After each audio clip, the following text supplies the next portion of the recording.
आप सभी को जय श्री श्याम। कैसे हैं आप सब? उम्मीद से बच्चे होंगे। प्रेमी पितरों की सीरीज आगे बढ़ती जा रही है। आज की वीडियो का टॉपिक है कि पितृ पक्ष में हमें क्या करना चाहिए और क्या नहीं करना चाहिए। कुछ ऐसी गलतियां होती हैं जो हम जाने अनजाने में कर बैठते हैं, जिसके कारण हमारे पितृ कुपित हो जाते हैं। और जब पितरों को ही पितृ दोष लग जाता है तो हमारी कुंडली में भी दोष बैठ जाता है। फिर मुझ जैसे लोग आपको कहेंगे ये करवाओ, ये अनुष्ठान, ये यज्ञ, इतने दे दो ये हो जाएगा, इतने दे दो वो हो जाएगा। नहीं भाई, कोई चक्कर नहीं। आपके पितर हैं, आपसे खुश होंगे, मैं प्रसन्न नहीं कर सकता। अब मैं आपको बोलूँ, आप मुझसे मिलो कि ऐसे ऐसी बात है और आप हमारा काम करवाइए, पितरों को शुद्ध करवाइए। नहीं भाई, आपके पितर हैं तो वो आपसे ही प्रसन्न होंगे। अपने पिता को कैसे खुश करना है वो आप जानते हो, दूसरा कोई नहीं जानता। हाँ, ये हो सकता है कि हम किसी से विचार विमर्श करके थोड़ी सी सलाह कर सकते हैं, इतना ही हो सकता है ना। मैं आपको कोई ना कोई अच्छी राय ही तो दे सकता हूँ, आपके पिताजी को मना तो नहीं सकता, वो काम आपका होगा। ऐसे में अब पिछले पितृपक्ष की बात है, यानी साल 2022 की बात है। हमारे ही गांव का कोई प्रेमी हमसे मिला। ध्यान रहे, हम किसी से मिलते नहीं भाई, वो उनके साथ थोड़ी हमारी घनिष्ठता थी तो वो हमसे मिले।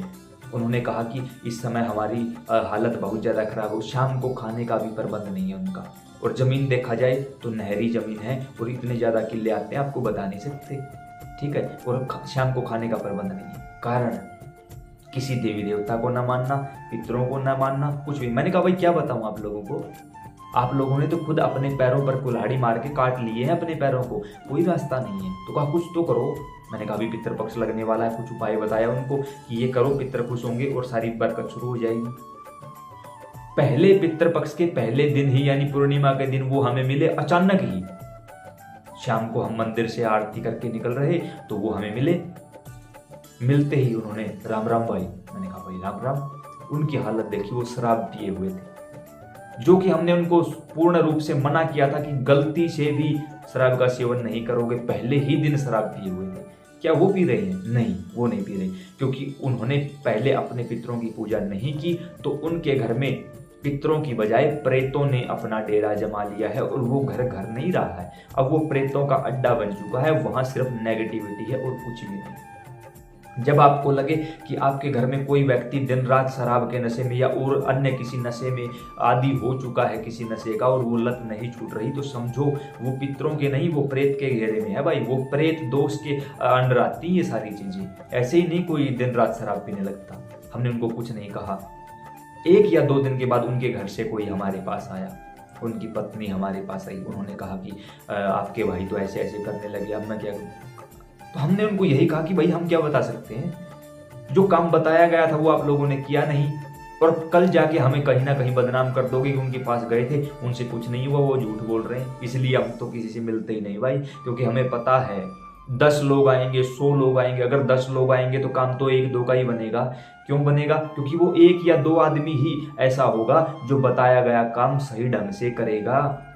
अब आपने कभी पितरों की पूजा नहीं की, अब मैं आपको बताऊं कि पितरों के लिए ये काम करो, वो काम करते ही आपके घर में जो प्रेत बैठा है वो नुकसान करेगा। नुकसान करते ही आपके दिमाग में क्या जाएगा कि पितरों की पूजा शुरू करते ही ये हुआ, मतलब पितर ही गलत है। आप पितरों को छोड़ दोगे और मुझे भी बुरा बताओगे। तो मैं किसी को कुछ बताता नहीं, सिर्फ वीडियो का सहारा लेके आप लोगों से जुड़ा हुआ हूँ।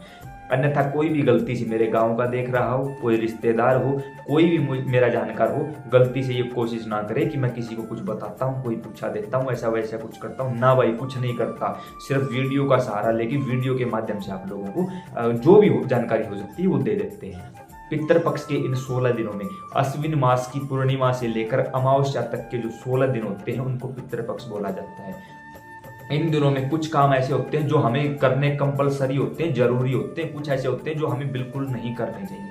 कौन से काम करने चाहिए, अब उनके ऊपर बात करते हैं। सबसे पहले इन 16 दिनों में हर रोज अपने पितरों का स्मरण करो। सुबह सूर्योदय से पहले उठो, स्नान आदि से निवृत्त होकर सूर्य भगवान को जल दो और उस जल में 2 लौंग डालो और कहो कि हे श्री सूर्य नारायण भगवान, यह जल आप मेरे पितरों तक पहुंचाइए।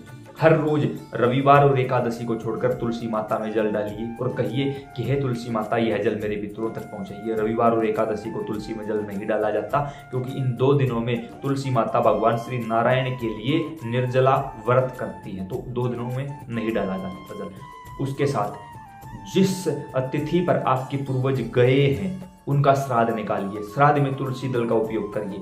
याद रहे, एकादशी के दिन श्राद्ध नहीं निकाला जाता, क्योंकि एकादशी के दिन जो अन्न दिया जाता है उसको पितृ ग्रहण नहीं करते। तो जिनके पूर्वज एकादशी को गए हैं वो एकादशी को नहीं, वो द्वादशी को उनका श्राद्ध निकालेंगे। तुलसी दल जरूर अर्पित करिए उस श्राद्ध में, क्योंकि तुलसी दल के अर्पण करते ही वो भोग शुद्ध हो जाता है और पितृ तृप्त हो जाते हैं। लेकिन याद रहे, रविवार और एकादशी को तुलसी नहीं उतारी जाती, तो आप एक दिन पहले उतार कर रख लीजिए। एकादशी को तो वैसे ही आपको भोग नहीं देना है, तो एकादशी का तो कोई चक्कर ही नहीं। रविवार से पहले दिन उतार के रख लीजिए। तुलसी बासी नहीं मानी जाती 11 दिनों तक। उसके साथ साथ आप पितृ गायत्री, शिव चालीसा, गणेश चालीसा या किसी भी प्रकार से, जैसे और कुछ भी ना आए तो हनुमान चालीसा का पाठ आप जरूर करिए, वो भी संकल्प लेकर। बैठ जाइए अपने घर के किसी स्थान पर।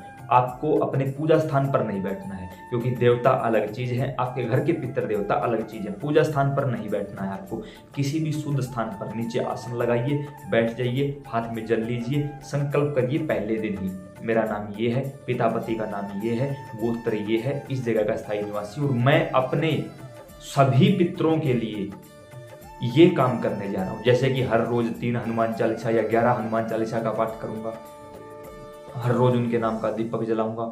या आपने अपने पितरों को कहीं स्थान दे रखा है तो उनके स्थान पर बैठकर कहिए कि पितर देवताओं, मैं आपका आह्वान करता हूं, मेरे शरीर पर आओ, सवारी लो और मुझे बताओ इस सिचुएशन में हूँ। अगर आपके पितर मजबूत हुए, आप शुरू से पूजा करते आ रहे हो, तो सवारी भी ले ली जाएगी। सवारी नहीं ली जाएगी तो रात को सौपन के माध्यम से बता दिया जाएगा।